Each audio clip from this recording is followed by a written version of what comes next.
Jon, hey, congratulations on your documentary, Filling in the Blanks. Thank you. Thank you, Gig. How you doing today?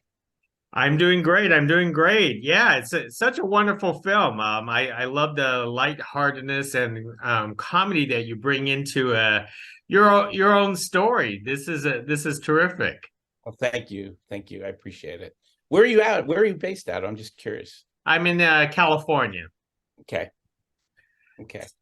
So Jon, so Yes, sir. so tell us this first. Tell us why you wanted to pick up the camera to do this documentary in the first place. Because, for something like this, a lot of people feel like that this is a private matter, but after watching it, it seems like you wanted to let all that out there.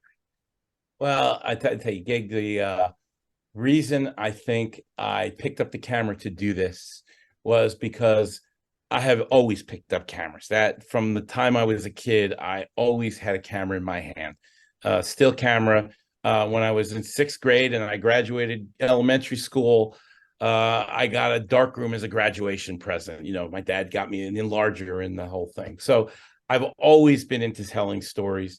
My first job out of college was with CNN, and I've always, like I said, been a storyteller. And I, I've always told other people's stories, but I never thought that I would have one of my own to tell. I didn't realize until after this whole thing happened and I started processing it, that, you know what, I actually have a story of my own to tell. So I thought, this is what I do.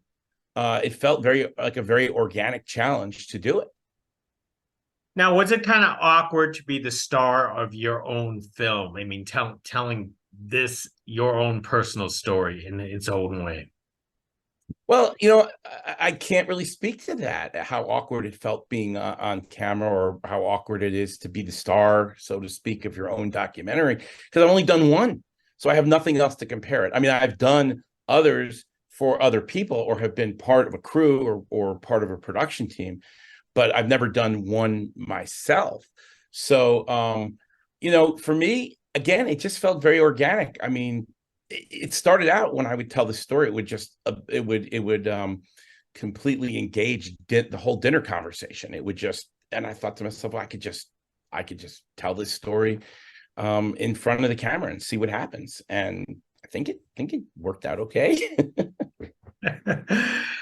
Now, of course, this is a family affair. One Mhm. thing is to convince your brothers to go along with what you're actually doing, but how did you convince them that you're also filming a movie about this? At which point you convinced them? It's interesting. When I was a little kid and I had the little movie camera, I'd make movies for fun with my brothers. We just, go around the house and, make things disappear, the haunted house, whatever, and make a little 3-minute film out of it. So they were used to me asking them to make movies. So there was absolutely no resistance from my brothers at all. They were like, absolutely, this is going to be great. This is, they all call me Johnny. So this is what Johnny does. So Johnny wants to make a movie. It wasn't the first time I asked them. Um, I don't know if it's going to be the last time, but it wasn't the first time I asked them. So it felt completely comfortable asking them, and they were completely comfortable in agreeing to do it. Now let's go start back to the beginning. When you actually picked up that 23 and Me, what what did you really hope the outcome was going to be? That is a great question. When I first picked up the 23andMe, I was hoping that the outcome would be that I would find some cultural difference. In other words, I was raised Jewish. I was, both my parents were Jewish. Their parents, my father, who raised me, his mother was adopted. So I thought, well, maybe there's a little something else in there. Maybe, there's a little Italian in there, or Irish. I was hoping for anything. And I thought maybe if you have to spit into the tube. I thought maybe if I had Chinese food the night before, maybe I'd be a little Chinese. If I had Italian food, no, that's a joke. But I was hoping to find, an ethnic surprise. I think that's pretty much what it was. I have a lot of very close friends who are very different than I am. Um, Not all of them are Jewish, a few of them are, but the majority aren't. And I thought, well, wouldn't that be neat if I found out that I was, you know, Irish, or if I was, Italian or something. So I was really just hoping to learn a little bit about the ethnicity of my past, because my father's mother, my grandmother, who I thought was my biological grandmother and wasn't, she was adopted. So I thought maybe there'd be a surprise in there. It's unbelievable because I always thought those DNA tests weren't that reliable, but you put a lot of faith into this program. Well, when I first got the results, the very first thing I did was Google how accurate are DNA tests, because all these half siblings came up. I'm like, I don't have any half siblings. What's going on here? So I did put some faith into it. And in the end, it was actually probably the best test I ever took. I was never a great student, never did well on tests, but this test really surprised me. This one was probably the best test I ever took, because the whole experience has been very, very positive. I'm It, actually I'm actually surprised you didn't get a second opinion, like take a test from a different product or something. no, I didn't. Uh, the reason I didn't is I've thought about it, because it puts me on another database. But my donor dad is on a second database. A couple of my siblings are on a database, another database. They're doing ancestry, so we're out there enough. Plus, I put my information on GEDmatch, which is something that anybody can put on, so you can match to anybody who's ever taken a DNA test that joins that GEDmatch too. So when you got contacted after putting yourself on the database, what were your feelings? Was it excitement? Was it reluctance? Was this a scam? What was going through your head? Well, at first, I thought these DNA tests didn't know what they were doing, because there's no way that I have siblings. But when I first got contacted from my donor sister, Sharon, I kind of got butterflies in the pit of my stomach, because, again, you go through life thinking you're one person. And all of a sudden, after 50 something years, you get a message from somebody who is your half sister that you didn't know about. And she's telling you, I know your biological father. I mean, I'm reading those words. I know your biological father. And the gut of my stomach just sank, because I'm thinking, I have a biological father.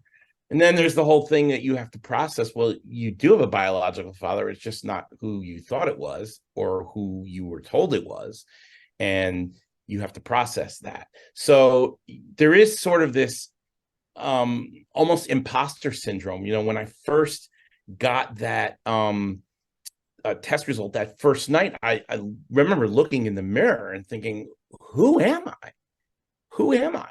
Who is this guy looking back at me? Because I thought for 54, 55 years, I was one person, and now I'm somebody else. That's a pretty heavy load to take in one DNA test, let me tell you. Well, I find it always funny because I've known people who discovered like secret families, in across states or in another country, but you actually found new siblings for yourself. I mean, how elated are you to have new siblings, and possibly, I want to say, up to 60? um it's great. I say to people, having the new siblings, it's almost like being in book club without the books. You have this tangible connection that's really not very tangible, but yet it's still a very real connection. And that's the best way I can describe it. Now, are you still pursuing the identities of other siblings, and have you discovered more since the film? Well, yeah, actually, I did discover one more since the film. And she actually, her dad is still alive. And she had to navigate, do I tell him or don't I tell him? But what I wanted to tell you is, when I finished the film, I was writing back and forth to her, explaining to her, who we were. And she says, geez, this is like a Hollywood movie. And I responded to her, well, come to think of it. And I said, uh, I sent her a link and she watched it and she said she said that she was really glad she saw it. She said it was very comforting to have my experience shared with her. And she said, she felt like in a way she didn't go through this alone, which made me think, God, I wish somebody had made a movie when I found out. And I love the fact that this is not just your journey, but it's also the understanding of both of your parents. Could you does this give you a greater connection with your parents? Despite the secrets that they have kept for all these years. Yes, it does help. I do feel like I have a greater connection with my parents, despite the secrets that they kept over the years. Because by making this movie, I got to learn a lot about what they went through by talking to the other mothers, by talking to the donor dad about what happened. After I got over my own shock, and I was able to sort of clear the air in my head, I was able to see that they must have gone through something when they found out they couldn't have kids. As they were an infertile couple together. And that must have been a really big shock to them. And when you think about what they did at the time, it was very progressive. Most people weren't, that was taboo. You think about having an insemination from a sperm, you don't know who the person is. People would, and I touch on it in the film, people would just look at that with very negatively. The religious community was very much against it. There were laws on the books that hadn't quite passed, but there were laws and bills in many states to try and ban this kind of thing. So I have to give them a lot of credit for navigating some serious cultural headwinds at the time. Most excellent. Well, let me leave with one more thought. Sure.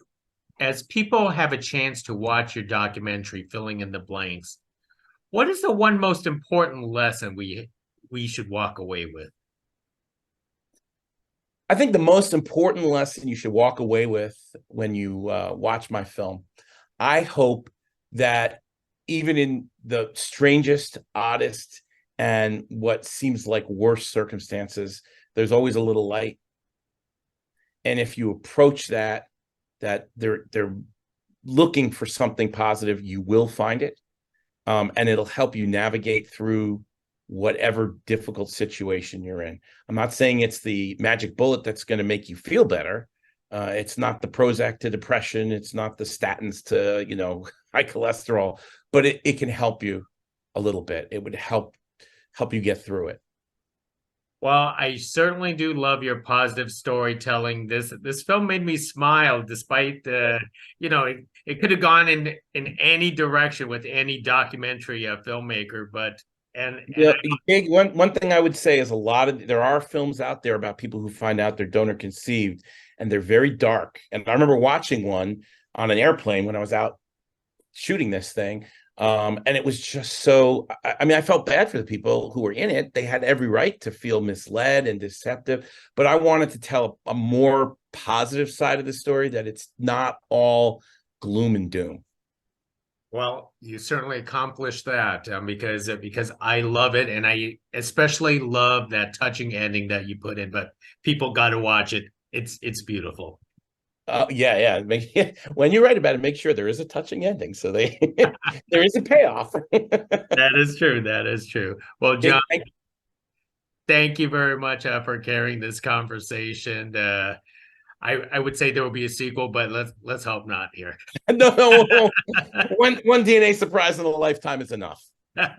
Excellent. Thank you very much, Jon. Thank you. You have a great day.